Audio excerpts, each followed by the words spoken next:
Hi, people of the page. This is January 12th, 2017, and it's 4 p.m. California time, and it's getting dark here. It's wintry and dark. But anyway, we are starting our live stream Q&A on writing. So hit me with your questions. Anything you want to ask about writing, I would like to answer. This will be filmed, and the whole film will be up on YouTube later for those who couldn't tune in and join us at this time. Okay, so anybody want to go with a question on writing? This is Beckett behind the camera. Please post your questions in the comments and I'll read them to Anne.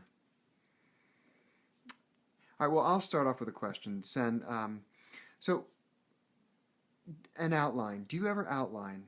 Actually, I have outlined. I certainly don't do it with every book, and I don't do it even with parts of every book, but it's something that I have done at various times. It helps me to see my way through a particularly exciting section of a book.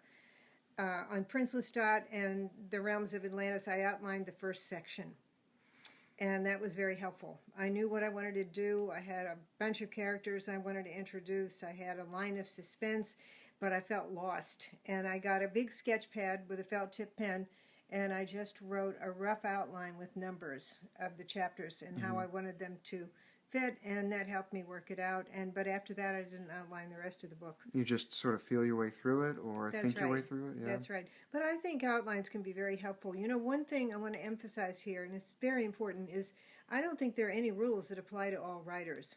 You know, this is the most individualistic field in the arts, novel writing, fiction writing. We all do it in different ways. And rules that might have a great deal of meaning for fans of Elmore Leonard or Stephen King might not have any meaning for fans of Emily Bronte and Nathaniel Hawthorne and Edgar Allan Poe. You know, there are just people like different kinds of fiction, and people write different kinds of fiction. So if anything I say doesn't work for you, completely disregard it. Go your own path. Again, back to outlining. I've done it a few times. Occasionally I've done it even with a whole book, but it's not something I feel I need to do most of the time. I think you said you did it when you were in Brazil with violin. Is that right? I did. I wasn't at home at my desk, and I wasn't actually writing the novel Violin. So what I did was I took my handwritten diary. You know, I've been keeping these diaries for 40 years practically, over 40 years, and I did outline all the scenes in Violin by hand, and that was the only thing I could do without my computer. I didn't have it, and that was a very, very helpful experience. The novel was born basically in that outline. And then I came home and I sat down and I put that outline aside and then wrote Violin. So you didn't follow the outline exactly? I don't think I did follow it to the letter, but it was helpful. Do you still have that outline somewhere? Probably in the diary. One of the diary that I was traveling with at that time, yeah. Oh, that would be great to see one day. Yeah, you know, my diaries are very precious to me, and I do go back to them and read things I wrote in 1976, 77. Yeah, that's great. Yeah. So moving on to some of the questions we have in the comments. Cindy Sweeney asks, how does someone keep motivated after they've been rejected by a publisher? Well, that's a very good question. You have to stay motivated. You have to. Think of it this way. If you're talking about New York publishing, I can tell you this, and I think it applies to any publishing house, really, whether it's a New York house or a new avant-garde house. When you're rejected by such a house, that is not a failing grade. It doesn't mean that you attempted something in a classroom, for example, and that the teacher said, no, you failed, you're an abysmal failure, get out of here, you get an F. It's not like that at all. When a big house rejects your work, that simply means that whoever read it didn't like it enough to want to work with it in his career as an editor. That's really all it means. If you were to talk to New York editors about this, they would tell you that they reject publishable work every day. They are individuals, just as we are individuals, and when they read your manuscript, they're looking for something that they want to work with, that they want to be friends with for the next year or two, develop and publish and bring to the world. And they all have stories of bestsellers that they turn down. You know, novels that they just tossed aside and said, I can't see this, thank you. This is competently written, but it doesn't turn me on. This is not something I like. And then 2 years later, that book's published by somebody else, and it's the top of the bestseller list. So one way to get through this is just keep that in mind. You're not failing when you're rejected. You're not getting an F. You simply haven't found the home for your work yet, and just keep sending it out. Many, many books make the rounds of many, many publishers before they finally get published. People are now self-publishing, indie publishing, and they are getting published. Those people have been rejected in the past, but they've found a new route to publication. Never, never take rejection by the gatekeepers as anything definitive. Never. Courtney Pio asks, she has a question about motivation. How difficult do you find it to write a novel from start to finish? How do you keep motivated throughout that time? Well, once I get going, I have no problem once it begins to roll. But there is always a problem of getting going. With me, I have to let go of the world and let go of all the things I want to do during the day and the evening that are so much fun to do. And I have to be willing to tunnel into the novel, to go into the monastery of the novel and start praying, like a monk, start writing and just giving everything to that novel. And it's always difficult. And I think what motivates us to do it is just will. You have to be stubborn. You have to have a strong will to write. You have to want to write. And you have to keep faith in yourself and your the rightness of doing this for you. That you have every right to become a writer. You have every right to reach for the fire from heaven. Nobody can tell you that you don't have talent. Nobody can tell you that you don't have the right to be a writer. You've got to motivate yourself, really. You've got to become the writer of your dreams. Nobody's going to make you that but you. Annie Gordon asks a similar question. How do you deal with disliking what you wrote after you've finished writing it? That's a very big problem, and that was a problem for me very early in my career. I found I couldn't bear to read my old writing, that it was so distasteful to me that I didn't want to even see it, really. But that is not true anymore. I don't feel that way about my writing, but that was something I had to get over, and the way I got over it was to remind myself of how I felt when I actually wrote the material. Trust in that original instinct. Trust in that original feeling. If you pick it up a few days later and you think, oh, this is dead, this is terrible, don't trust that response.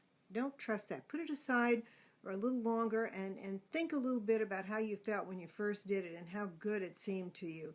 And I say trust those original feelings. Be very reluctant to edit to death or tear apart your own work. Value what you do and value your initial impulses. That is what works for me. I write in very long rushes, very long periods, and I don't really pick that work to death the next day. I do go back and I do make some changes and I do continue forward, but I'm very reluctant to tear down everything that I've done simply because my mood is different the next day or I'm a little more distant from what happened. If I write a very cathartic scene, a very emotional scene, a scene where, say, a character dies or is destroyed or everything in a novel or a chapter comes to a point, I often don't go back and rewrite it at all. I very much trust to the intensity of what went into it.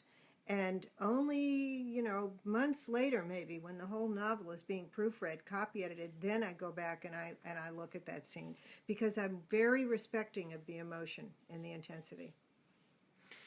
Valeria Rainieri asks, how do you concentrate on your work? What do you suggest to writers who have a lack of concentration? Well, do your best to get away from all distractions. I write in a very small little room. We could go take a look at it later. But it's a small little bedroom in this little 5-bedroom house that has maybe 3 big bedrooms downstairs and 2 tiny little bedrooms up here. I took one of them for my office. There's almost room for nothing in there except my desk, my computer, a tiny little table to read, and all my books surrounding me. I do everything I can to get rid of distractions. There's no TV in there. I have 3 monitors, 3 huge monitors for my desktop, and I blot out the world with those monitors. I can bring up, say, an outline of a chapter or a list of characters that I want to keep the spelling straight and the eye color and the hair color, whatever, or some notes or the last chapter. I can bring those up on the other monitors, and then on the central monitor I write. But I do everything to just get away from the world. I don't take phone calls. People don't disturb me when they see my door shut and they see the note on the door that I'm working. You know, they only call me if something horrible has happened or they have to, or whatever. And that's what I do to just keep away from the world. Now, other people, you know, something else completely different might work. I think a lot of people like to write in cafes. They like to sit in a busy Starbucks or a cafe in San Francisco or Paris and write in the middle of all that wonderful hubbub and people moving around, and it becomes like white noise to them. It's wonderful, and they get a lot of mileage out of that. I think that's great. I envy people that can write on laptops. I have done a lot of writing in my diaries in cafes.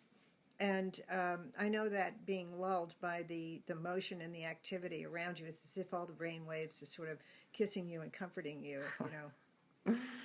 So. So now that we've talked about writing, some about writing, and we'll probably go back to it shortly, we have several questions about characters and about specifics in your books. Alana Garcia asks, who inspired you to write the character Pandora? Gosh, I don't think there was anybody specific that inspired Pandora. Pandora was born in The Vampire Lestat when Marius was telling the story of his life to Lestat. Marius is one of the oldest of the vampires. He's 2,000-year-old Roman from ancient Rome. And when he was telling Lestat the whole tale of his life and how he survived as an immortal, he mentioned his great love, Pandora, but he didn't go into great details about Pandora. And as I went on with the Chronicles, I went back and I dug into what Marius had said, and I worked with it and explored who Pandora might be. And I don't think there's ever been any specific model, but, you know, everybody you know goes into every character you write. Everything you've ever observed, every human gesture, every nuance of voice, every moment of conflict or tragedy or upsetment or love, all of that goes into every character that you write. Almost never with me is any one character based on any one person. In fact, I would say not at all. You know, there have been times when seeing someone and just encountering someone has sparked the birth of a character for me. And it's been a wonderful experience. But it was just a springboard, really. You know, the character just took off. And speaking of that, would you go back to these characters? Or rather, when you write these characters, do you have an attachment to them, or do you just say, I'm going to pass by them and then... I don't know. You know, when I was writing that section where Marius is talking about the love of his life, Pandora, he just mentions her. And I was deep into it. I was Marius. I was speaking as Marius. There was a glimpse of Pandora. She came to life. I saw her, but you didn't give any second thought to her. You just wrote her. You know, I trust so much to my instincts when I write. I trust in my emotions. I really get into the story. You know, it's like daydreaming. I daydream a lot. I have very, very active dream worlds. I have 2 dream worlds that I've had since almost childhood, and I daydream in them all the time. And they're very rich with characters. I recently tried to keep a notebook of all the characters, and it's just too exhausting. But in any event, writing is like that for me. I get into it. I'm dreaming it. It's like watching a movie for me. And I do trust totally that all of the complex mechanisms of my mind are making those characters. That's wonderful. So, speaking of characters, Jeannie Lou asks, who is your favorite character that you've created? Lestat. Well, so aside from Lestat, then. Aside from Lestat, gosh, I have a number of favorite characters. I wrote 2 novels about Jesus Christ, which mean a lot to me, and obviously the fictional Jesus in those novels became a real character for me. I hesitate to speak of that as a fictional character, but I love that character, especially in Christ the Lord, The Road to Cana, the second novel, where I was talking about the adult Jesus living in Nazareth, waiting to get the sign that he should go into his public life. He's very frustrated, very weary, and he's always been the object of a lot of mockery in his village, like, why did angels sing at your birth when you're just a carpenter? You know, is this not the son of Joseph the carpenter? Why did angels sing at his birth? Blah, blah, blah. You know, that's one of my favorite characters. Another character that I love with all my heart was Michael Curry in The Witching Hour. Michael had a lot of me and my Irish Catholic family in him. And I was just thinking about that character the other day and how much I want to see The Witching Hour become a television series, and I want somebody really wonderful to play Michael Curry. Going back to your writing method, Greg Wilkie asks, have you ever gone back and changed a book because of how it ended? Do you need the change? Did you need to change the beginning? Well, I've certainly gone back and rewritten the ending of books and changed the ending because I didn't like it. The ending's sometimes the hardest part. And I did not necessarily change the beginning at all. And case in point would be Interview with the Vampire. When I first wrote the novel, it had a happy ending and was maybe 200 pages shorter than the final manuscript. When I sent it in to the publisher, one of the comments that Vicki Wilson made, the editor who accepted it, was that it seemed to kind of peter out, that it did not seem to have a very big climactic ending. And she asked me to look at that, and I was very excited by that response and ended up writing 200 pages additional manuscript material, creating the Theater of the Vampires, the death of Claudia, and a tumultuous ending really for Louis, a tragic ending when Claudia perishes. And all of that was really because of Vicky's suggestions and Vicky's comments. And I didn't rewrite the beginning of the Interview with the Vampire at all, never touched it, except maybe a couple of things I took out, and Vicki gave some very good feedback on that too. You know, that a couple of things didn't necessarily seem to further the ambience and the mood of the novel. She didn't put it that way, but I mean, she put it in a very constructive way. But no, I didn't rewrite from the first page one at all. Thiago Sardenberg asks, do you sit down thinking, I have to write today, or do you wait till you're inspired? No, I do sit down and think that. I did today, but I didn't get anything done. But I do think that every day. I have to write something today. I definitely think that. And I force myself many times. I go in there and I don't feel in the mood at all. And I think, I'm going to do it. I'm going to do it. I'm going to turn out pages today. And I even go to my wall calendars. I have a couple. And I mark how many pages at the end of the day. 7 pages done. 20 pages done, you know. And that gives me a good feeling. Many days I feel like I can't do anything. And I force myself, and maybe I get 15, 20 pages done, and the next day I feel very much encouraged by what I did the day before. Danielle Lee asks, what keeps you motivated to write when it's frustrating? The rewards.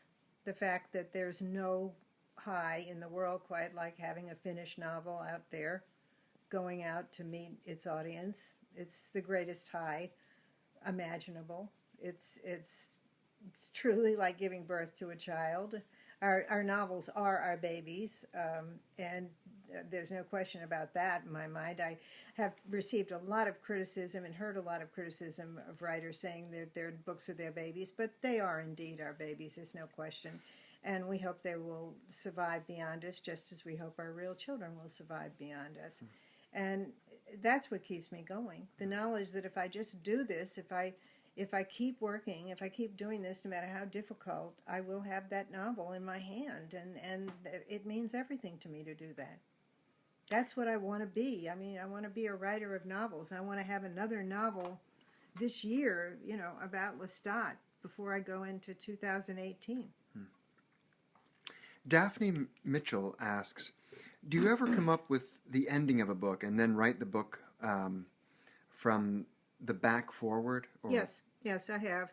I've often envisioned the end. I've made like a road map, come up with the beginning, vague idea of the middle, definitely know where I want to go with that ending. But it's amazing how seldom that ending actually turns out to be the ending. Usually by the time you get there, the ending is different.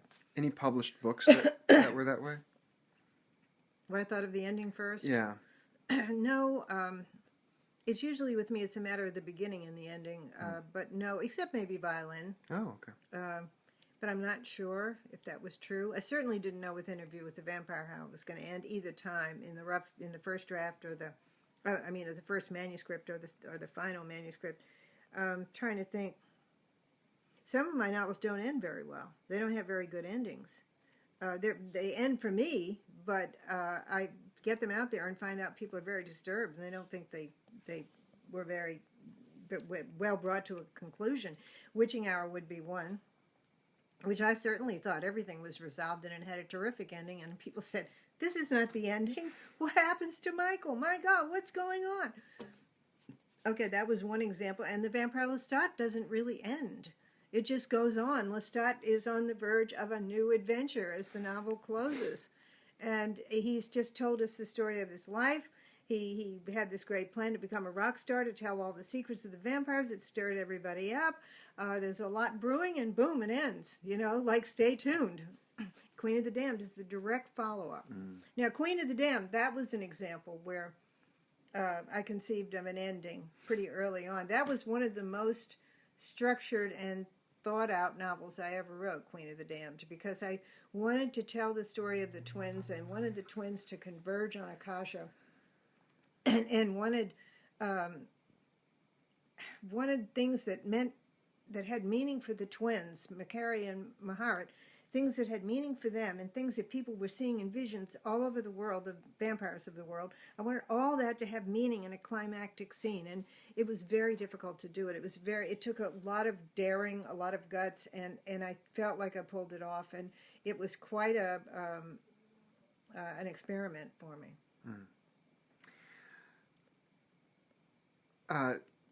Sarah Oakley asks, what helps inspire you to start a new idea? Well, I get new ideas all the time. I'm a person that's almost like plagued and tormented by ideas. I live in a deluge of ideas. So what the problem is choosing one idea to go forward for a novel. It's like, imagine if you have 4 or 5 people standing on the porch and they're trying to get in the front door, and then finally one person gets through the door. It's like that for me when I make the decision to go ahead and write a novel. And it's a very difficult decision to make, and I waste a lot of time sometimes because I'm afraid to make that decision. Because once you choose the direction for the book, all those other possibilities die. Aries Castile asks, why do you think Lestat works as a character? I really don't know. I just know that I love that character completely, and I didn't expect to. I mean, he was born in Interview with the Vampire as the adversary, the bad vampire. And I had a sense when I ended Interview with the Vampire that Lestat would have a very different story to tell of what happened to him and what happened with Louis. But I didn't know that 8 years later, or when I would write The Vampire Lestat, that this character would mean so much to me. I tried very hard to find a voice for Lestat that was intimate and warm and immediate and vernacular, and yet still sounded like an 18th century man might sound. And maybe that work paid off. I really don't know. The fiction I read the most of when preparing to write The Vampire Lestat was actually hard-boiled detective fiction. And I mentioned that in the novel. I have him reading the Black Mask magazine and pretending to be Sam Spade, Dashiell Hammett's great character.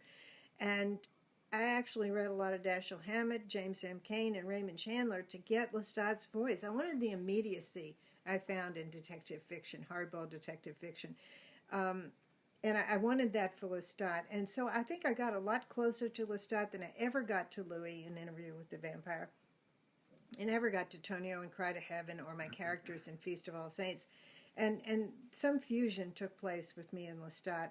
And of course, there was a lot of my husband Stan in Lestat. Lestat was based physically on my husband Stan, who was a 6-foot-tall man with very thick, beautiful blonde hair, and a very athletic and feline and strong, and very much like Lestat, and being a resolute atheist that just had no patience with religious ideas, and yet was an extremely conscientious man, almost to the point, I used to call him my Bible Belt atheist because he was from Texas, and he was such a conscientious atheist and so conscientious about being moral and doing the right thing that all of that went into Lestat, that vigor. So I don't know. I don't know why he emerged as, he gave birth really to the Vampire Chronicles. There was no Vampire Chronicles till Lestat in that second novel took over and started telling the story of his life. Senri Lou Kaiser asks, once you get an idea and write it, what's the next step? Do you mail the drafts to people? Once I get an idea, no, And no, write it down? I don't discuss it with anybody. I guard my ideas like they are top secret, like spies will steal them if I don't. I actually, the first thing for me is to jot down the idea, to write it in the handwritten diary right away so I don't forget it. Scribble it down somewhere. I've even scribbled things down on pieces of paper in my purse and then gotten home and written the idea out. And then to go to the computer and actually create a file for it and a Word file and give birth to the whole idea and give it some kind of title. I believe in saving these things, and I keep all of that in my files, my working files in Word. And I nurture that idea. I'll take it out and just begin to write about it, to talk to myself about the idea and where it could go. And I find that a very fruitful thing to do, and it's very inspiring for me. Again, I don't have any problem getting ideas. They throng me. I can be watching a TV commercial and get an idea for a whole book, but it's jotting them down and ruminating and thinking and making the choices. My mind is like a big confused place. It's like an amusement park that's crowded with 3 times the fire marshal's limit of people, in that amusement park. And I have to make my way through that every day. And you weed out the good from what's not good, and Yes. you write out what's good. We hope. How do we know? Some of the novels might be the worst stuff that was going on in the amusement park. No.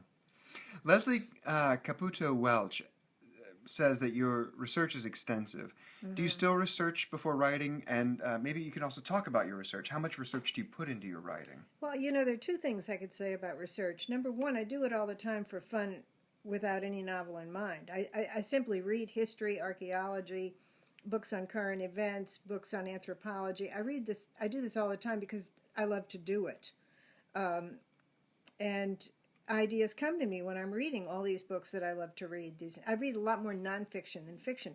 And I can be reading a book by Graham Hancock called Underworld, all about Graham Hancock's wonderful explorations of ruins off the coast of Asia or the Middle East, and his belief that 12,000 years ago there was a cataclysm that buried an advanced culture, and that we can find ruins of that culture all over the world if we look. I can read something like that, and the idea for a novel on the Lost Kingdom of Atlantis comes to me. It just springs up, and years later that turns out to be a very important part of the Vampire Chronicles for me. That's one thing I can say about research. The other is that I enjoy doing it once I do get an idea. If I know I want to write about the Elizabethan age, for example, and Queen Elizabeth I, and say a vampire who lived at court at that time, I love dragging out all the books on Elizabeth I and rereading them and going over the biographies of Sir Walter Raleigh and Sir Francis Drake and whatever I have on that age, reading about Shakespeare again, reading Elizabeth's letters, everything. So I love research so much that it's actually a temptation to go on researching way beyond where I need to be researching and actually get to work on the book. And it's amazing how many books I might read that really demonstrably influence only 1 or 2 pages of a book, but in a way they influence the whole book. They influence the attitude. How do you discern what's good research from bad research? I have no idea what that would be, bad research. I just keep reading information. Yeah, when you say you get 2 books on Atlantis, how do you know one book is... Well, if it gives me what I want. Yeah. Okay. If it gives me what I want, if it inspires me. Yeah. I'm not, for example, terribly interested in all the material channeled by people who claim to be reincarnated Atlanteans. That does not necessarily inspire me, so I don't read much of it. Mm-hmm. So that, for me, would not be fruitful research. But then to read a book like Graham Hancock's book, Underworld, yes, that's very interesting research. So any research that you find inspiring it opens doors for me. Yeah, it opens doors. And, of course, this is a highly personal thing. Yeah, of course. And I love reading details. I like reading... lists of things people left in their will in 1610, stuff like that. For what people would consider very dry research, I love that. Yeah. I remember years ago in the Berkeley, UC Berkeley Library, going through the Louisiana Historical Quarterly, and there were many articles that were devoted just to that, the things that people left in their wills in the 1700s and 1800s. And people had translated these wills and presented these inventory of belongings, and it told you all about the people, what they cherished, what they had, a favorite chest, 2 candlesticks, 2 coats, an armoire. I mean, it was, I went through all that material for years, and I know it influenced everything I ever wrote, An Interview with the Vampire, and it influenced Feast of All Saints, my historical novel set in antebellum Louisiana. Tom Holio says, one of the things that has kept me reading is the way your stories interweave. Do you already have a world and a history in your mind? Well, I certainly have built a cosmology. How do you develop your cosmology? In the Vampire Chronicles. But again, I do it. The Vampire Chronicles was never planned as a series. There was never any idea of it, that it was going to be a series of 12 books or 10 books or whatever it is. I just build novel after novel after novel. Right now, I'm writing the new novel with Lestat, and it's flowing right out of the Realms of Atlantis novel, and it's involving the same characters, and it's taking Lestat where I feel he would inevitably go now as the prince of the tribe, living in a world that he has to share with some mysterious immortals who are not vampires. And he's confronting problems that are bound to confront anybody who becomes the well-publicized leader of a group of strange immortals like vampires, blood drinkers, etc. So I don't organize my world. I feel like I discover my world. Truly uncover it, discover it, as I go along. Rachel Mazza says, other than, we talked about that question already. Kat Frey says, do you ever find it difficult to remember all the crossovers between all the different series? How much do you have to research your own works for the sake of your own continuity? I have to go back and research my own work all the time to get the details straight. This reminds me of a question somebody sent me this morning by email, that a friend of mine, Patricia, we were talking by email, and she said, do you have to make lists? That what she would ask during this live stream if she were there was, do you have to make lists of characters and so forth to guide you as you write? And yeah, I do. I have to make lists, and I have to make notes, and I have to go back to my own work to check what I actually said about a character and whether I'm remembering it correctly. This is just the inevitable process of being a human being. And I've been writing for 40 years now. Lestat's been around for 40 years. I do need to go back and check. And in the last 2 novels, I had a lot of fun providing lists of characters for the readers. Describing the characters and who they were briefly to help them remember, because I thought that would be fun to add that to the book. Beth Garcia asks, what usually comes first, characters or plot? Character, almost always. An image of a character involved in a dilemma, but a personality. And I have to get a name for that character pretty quickly or I can't go on. Names are so important. And of course, when you've been writing for 40 years, you start running out of names. It's easy in the beginning. I had a million, wonderful favorite names that I used right away, like Richard, Marcel, Louis, Armand, and so forth. The names were everywhere. But now I have to really search for names, isolate names, and check them to make sure that the names aren't being used in some other fantasy supernatural series. Not because you can't copyright a name, and basically you can use the name somebody else is using, but I don't really want to. I want my names to be distinctive and associated with my characters. So I do checking now before I go forth with a name. Like Capetria. That's a name I made up for a Replomoid in the last novel, and I made up that name calculatedly, and I like it. And once it clicked for me, once I had Capetria's name, then I could see the character really vividly, and I could write about her much more comfortably than before.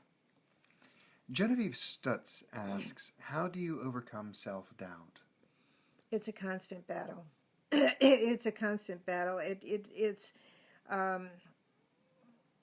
that story that in ancient Rome, when generals would ride into the city in triumph, there would always be a man in the chariot with the general, and he would be holding the gilded olive leaf crown over the head of the, or laurel crown over the general, and he would say over and over again, "Remember, you are only a man.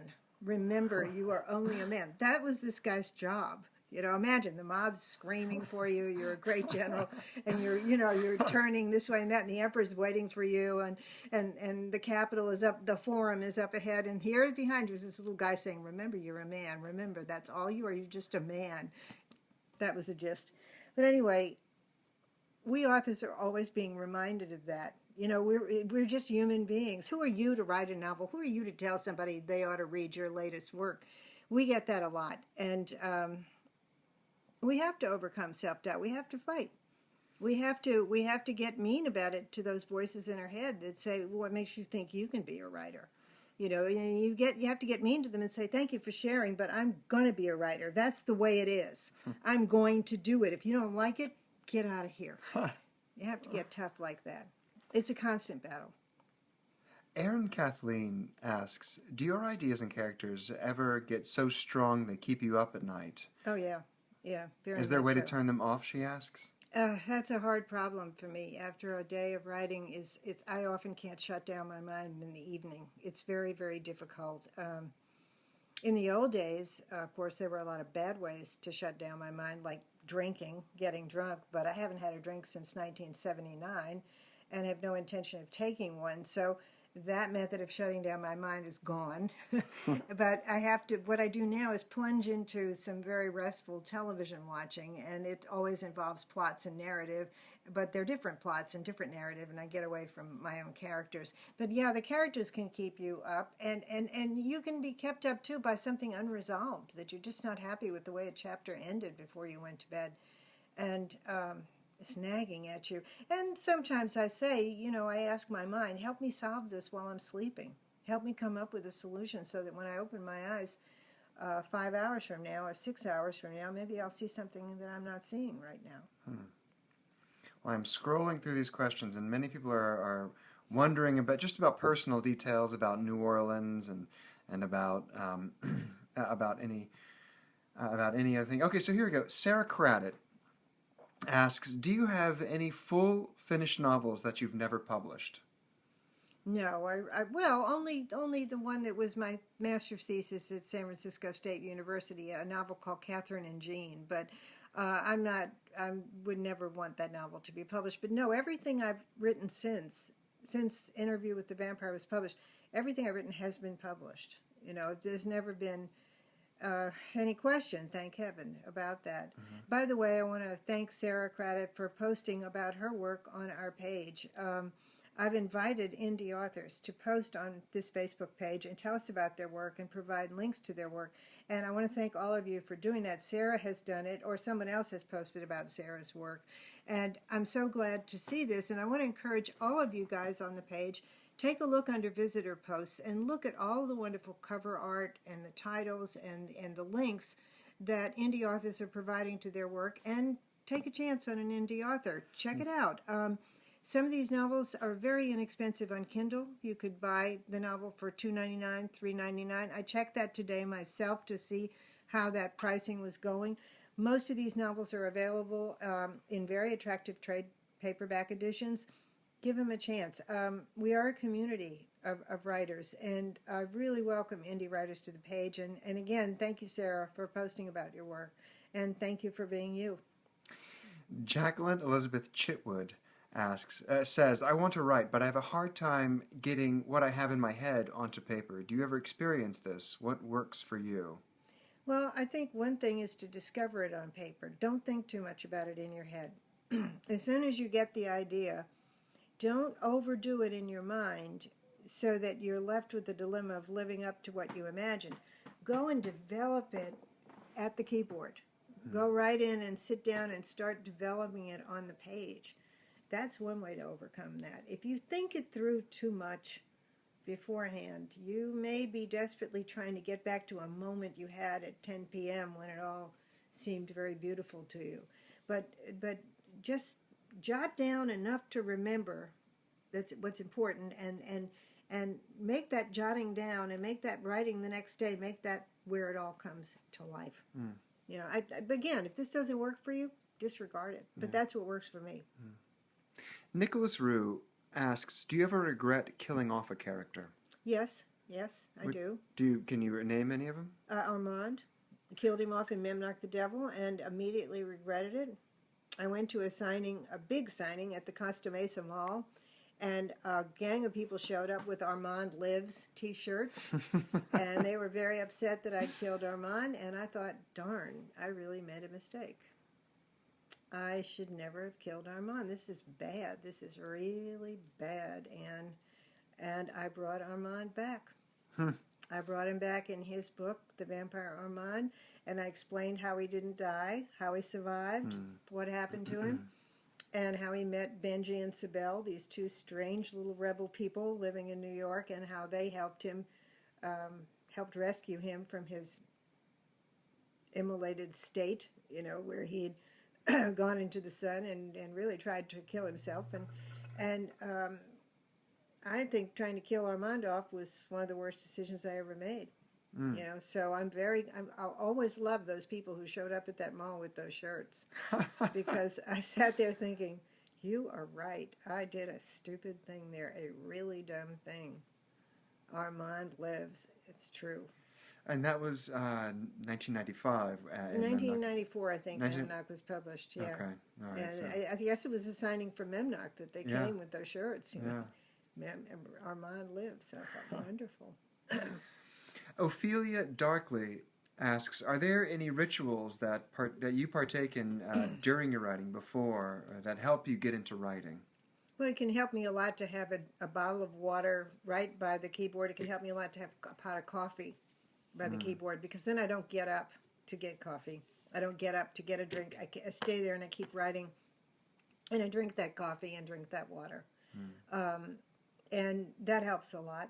That's the ritual. The ritual is being at my desktop, being comfortable, not being disturbed, not being bothered. And I often write in a flannel nightgown. You know, I live in flannel nightgowns. I have so many flannel nightgowns. It's probably pathological to have that many flannel nightgowns.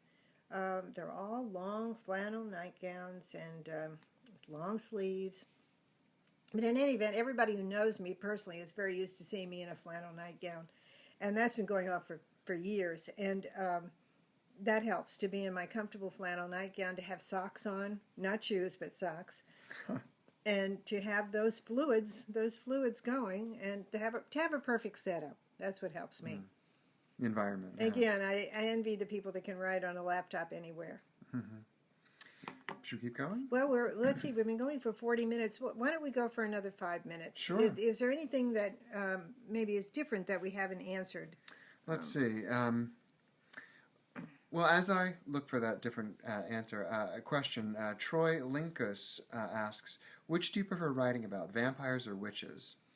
Well, I tell you, I think I get a special joy from writing about my vampires that I don't get with any other set of characters. But that wasn't always so. There was a time when they were so associated with darkness and pain for me that I actually hated writing about them. I mean, I would come out of my novels and say to Vicki, my beloved editor, I'd say, Vicki, this is the last time. I'm never writing about these characters again. I can't go there. It's too dark. It's too dark.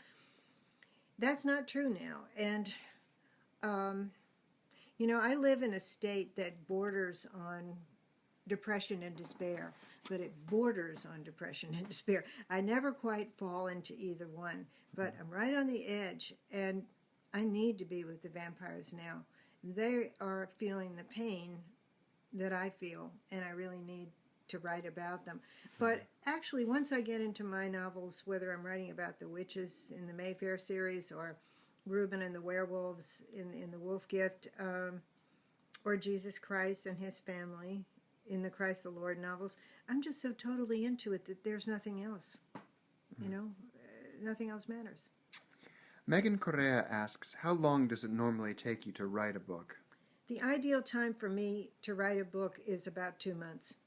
If it goes longer than that, if it stretches out, if I get stuck, that's bad for the novel. I would say right now it's generally about 2.5 months, and I get the manuscript done. I used to be able to do it in a much quicker time. I would do all the research, all the preparation, a lot of thinking and brainstorming, and then I would sit down and really get it done in 5 to 6 weeks. I can't quite do that now. It's more like 8 weeks. But again, this is something that's highly personal. Other people may need a year. They may need 2, 3 years. They may need numerous drafts. I don't work in drafts. I work in just one final manuscript. And that's just what helps me to get it done. Everything with writing is getting it done. Let me just say that, because I know we're having to break off pretty soon. Forget all the rules and all the suggestions that don't help. And forget everything that blocks you. You want to get your work done. That's the bottom line. You want to get it done, and do what helps you to get it done, no matter what that is. And don't hesitate to demand that the world let you do that.